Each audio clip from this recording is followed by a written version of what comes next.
Welcome to Stories from the Back with Jan, a quiet place for families, educators and experts to come together and build confident learners from the very beginning. I'm Jan.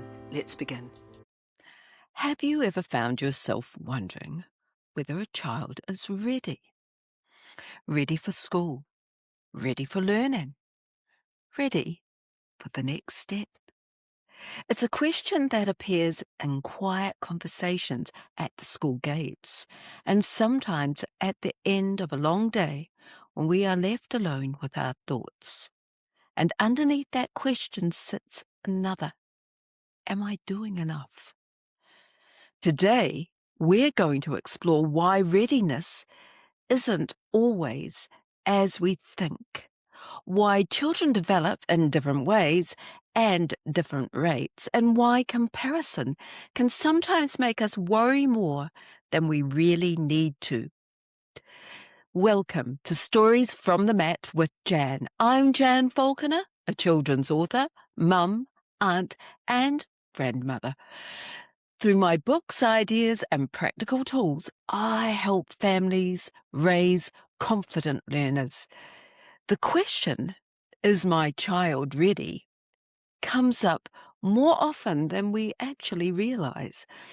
It appears in quiet conversations at the school gate, at the end of a long day, and perhaps at some point, many of us have asked it because we live in a culture that measures early.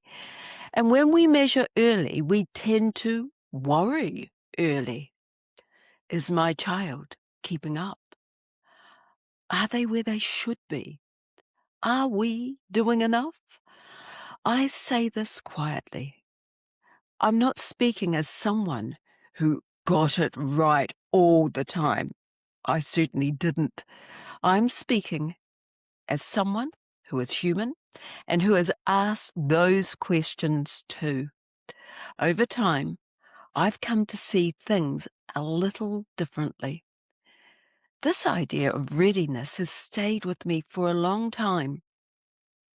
When I was young, my parents made a decision that was right for me. I could have moved on with some children who were slightly older, but instead they chose to keep me with the remainder of the class. In retrospect, I'm grateful that they did.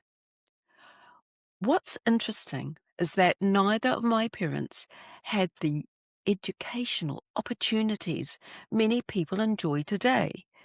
Yet they understood something that has stayed with me throughout my life.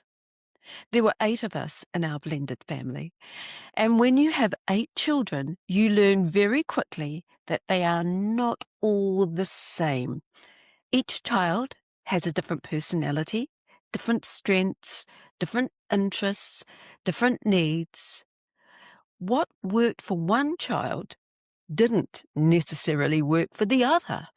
My parents were not educational consultants or child development experts. They were simply good parents who paid attention to their children and wanted the best for them. Because they understood that we were individuals, they also understood that readiness was not the same for everyone. Years later, I still think they were right.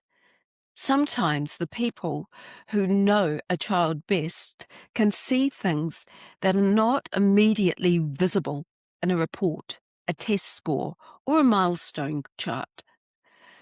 And perhaps that is worth remembering when we find ourselves asking, is my child ready? Now, we have spoken before about how children don't develop in straight lines. They grow in patterns, in spurts and in rhythms.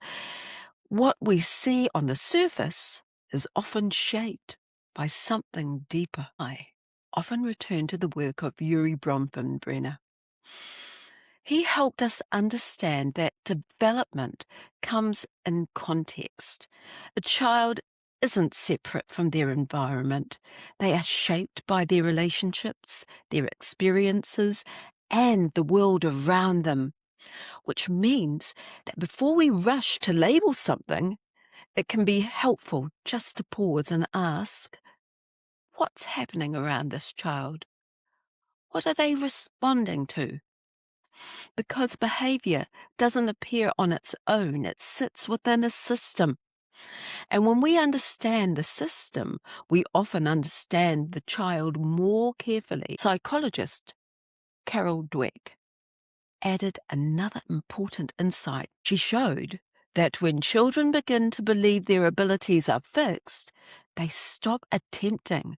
Yes, they actually stop trying. Not because they can't do something, because they no longer believe they can. And those beliefs can begin very early, sometimes through labels, quiet ones, unintentional ones. Years before that, Howard Gardner reminded us that intelligence isn't singular. Children aren't developing along one narrow scale. They are complex, layered, and often uneven. A child might appear to struggle in one area and then quietly thrive in another. And when we hold that in mind, something shifts. We stop asking, is the child behind? And start asking, what's developing here? And what's needed here? We've spoken about Todd Rose and his work in The End of Average. His research reinforces this again.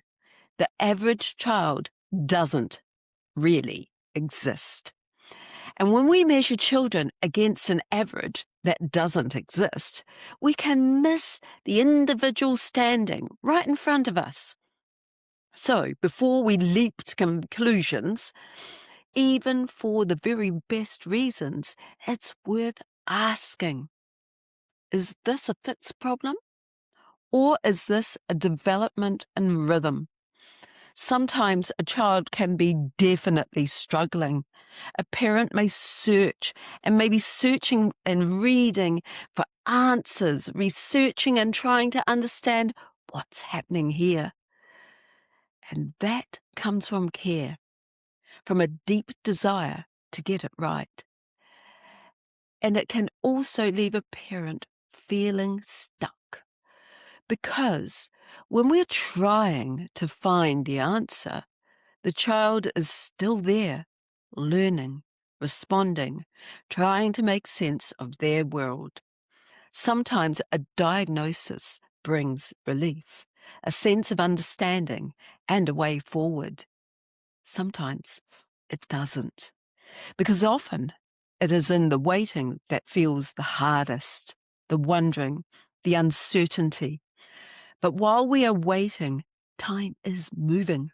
The child is growing, still learning, still responding.